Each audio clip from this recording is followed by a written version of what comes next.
Is there any suggestion that they are genuinely looking for a plan B when they look at the way Trump is rolling up these states and they look at the national polls that we got from New York and New York Times Siena? There aren't any party elders that can come in and tell Joe it's time to go. Joe is the only party elder left. And you reach a certain age, you're stubborn.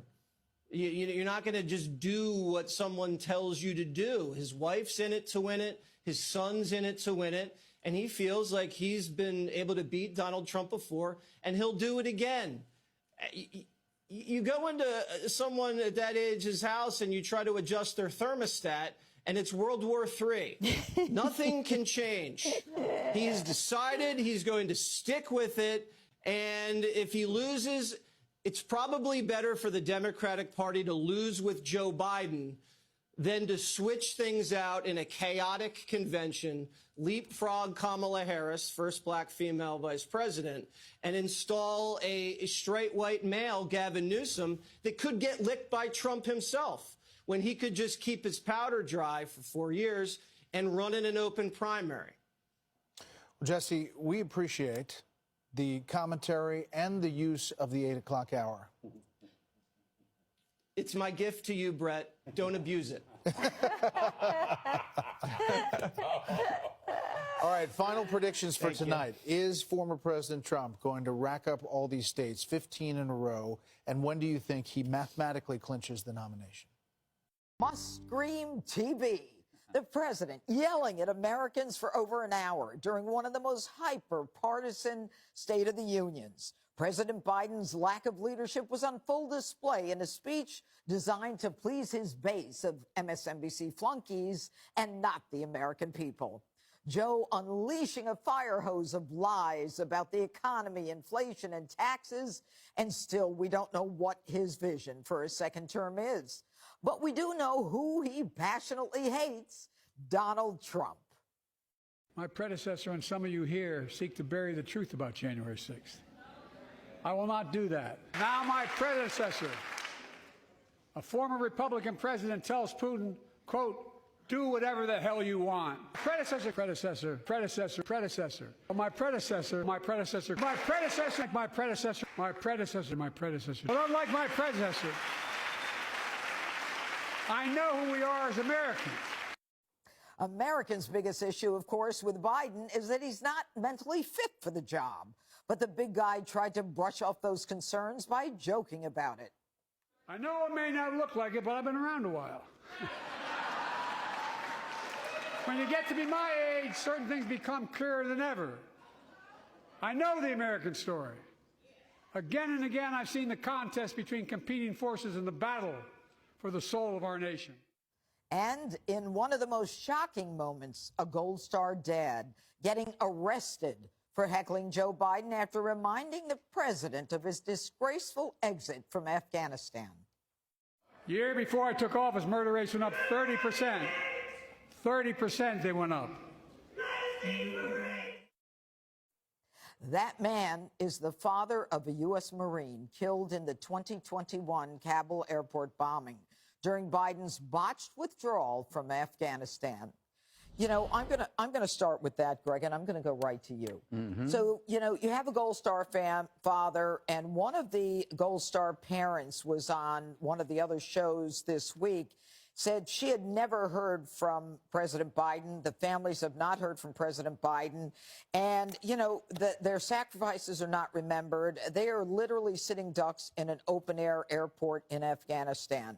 And they arrest this guy. He's charged with a misdemeanor. Well, you have to understand there are priorities, Judge, when you're doing a speech, and the amount of potato chips in your bag is way important than the deaths that occurred in Afghanistan, according to this administration. I'm going to go out and say that Joe Biden surpassed expectations. How did he do that? Well, if you're ranking him against other leaders and other politicians and other speeches, that's not what people are doing. They're ranking him against himself.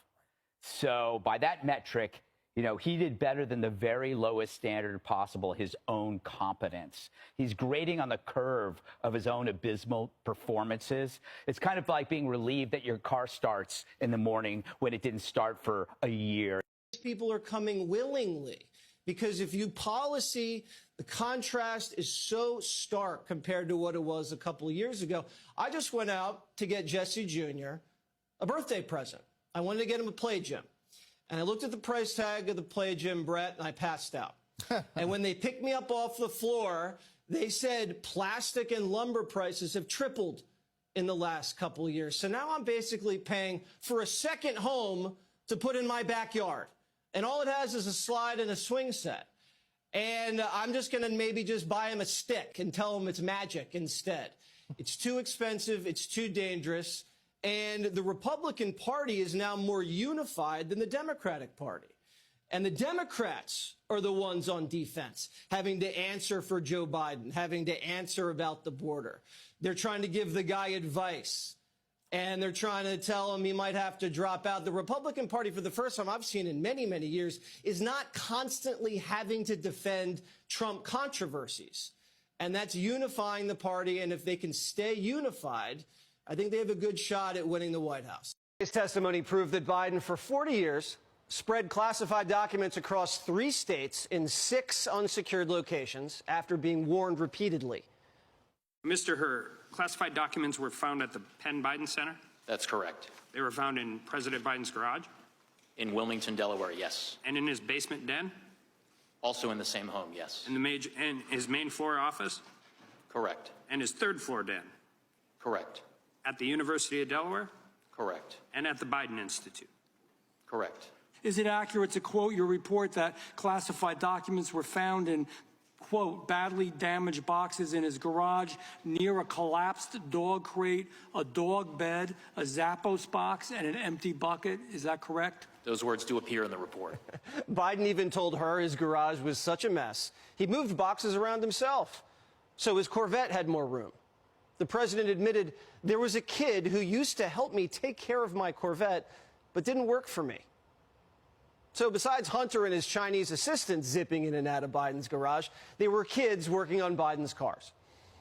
And Primetime can conclusively report tonight that mysterious mechanics and spies did not, I repeat, did not have full access to Trump's documents in Mar-a-Lago for decades. Make of what you've seen so far.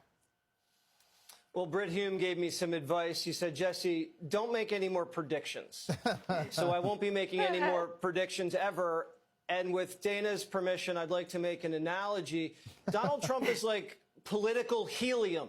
He keeps rising and rising and rising. But he's also combustible. And everyone's worried about when's he going to pop? Is it going to be sabotage, prosecutors, his big mouth? But so far, he's risen above DeSantis, Haley, and he's been beating the pants off of Biden in the polls since Halloween. And there's a few reasons. One is because American people don't like dirty cops. And Joe Biden's gang of lawyers jumped Donald Trump. It was 6-on-1. They're kicking him, hitting him with raids, with fines, with mug shots. And Americans don't like that. They want to see a fair fight. We can sense that kind of injustice. And the American people have been impressed with how Donald Trump's not only held his own, but has given it right back to him. So his strength has been impressive.